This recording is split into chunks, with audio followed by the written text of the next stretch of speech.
3 წელი იყო გასული იმ საბედისწერო შემთხვევიდან. ჭა დიდი ხნის წინ გავაუქმეთ, იმ არსებაზე კი აღარაფერი მსმენია.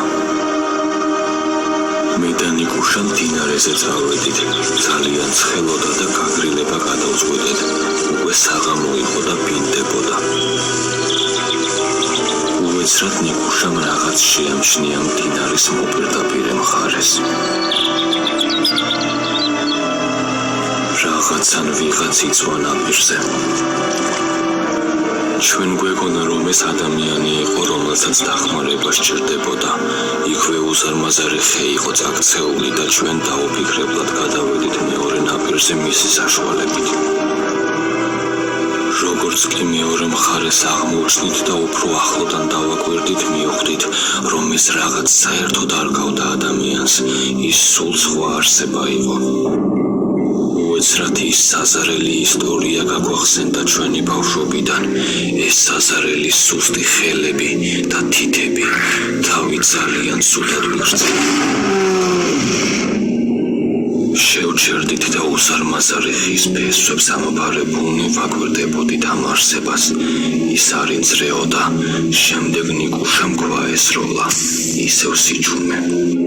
გადავწყვიტეთ უფრო ახლოს მივსულიყავით და ფოტო გადაგვეღო. ის არ ეკანებოდა და ვიფიქრეთ, რომ უკვე მკვდარი იყო. რაც უფრო ვუახლოვდებოდით მას, გვრძნობდი, რომ მით უფრო ძლიერად მიცემდა გული. მიწაზე იწვა რაღაც აბსოლუტურად უფორმო. ის რაღაც ცხოველს გავდა ბეწვის გარეშე. ამ დროს ნიკუშას ტელეფონის განათებამ თვალები მოგჭრა. ჩანს და ავიწყდა. უეცრად მისი საზარელი ხელი მოიქნია და ძირს დავეცი. მალე გავიგონეთ სულის შემძვრელი ხრიალი. შემოწმამ ხელი მომკიდა და გავიქეცით. მესმოდა როგორ მორბოდა ჩვენს უკან ეს საზარელი არსება. თუ ეს ის იყო, რეიკი, როგორ მოახერხა ჭიდან თავის დაღწევა. პატარა ქოხის მაგვარი შენობა შევამჩნიეთ და დაუფიქრებლად შიგნით შევარდით.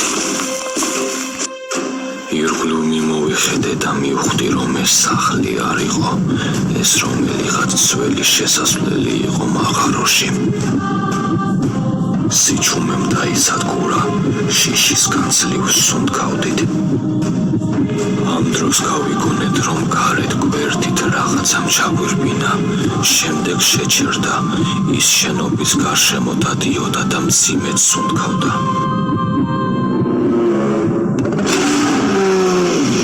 შემდეგ ისევ სრული სიჩუმე გამებდა.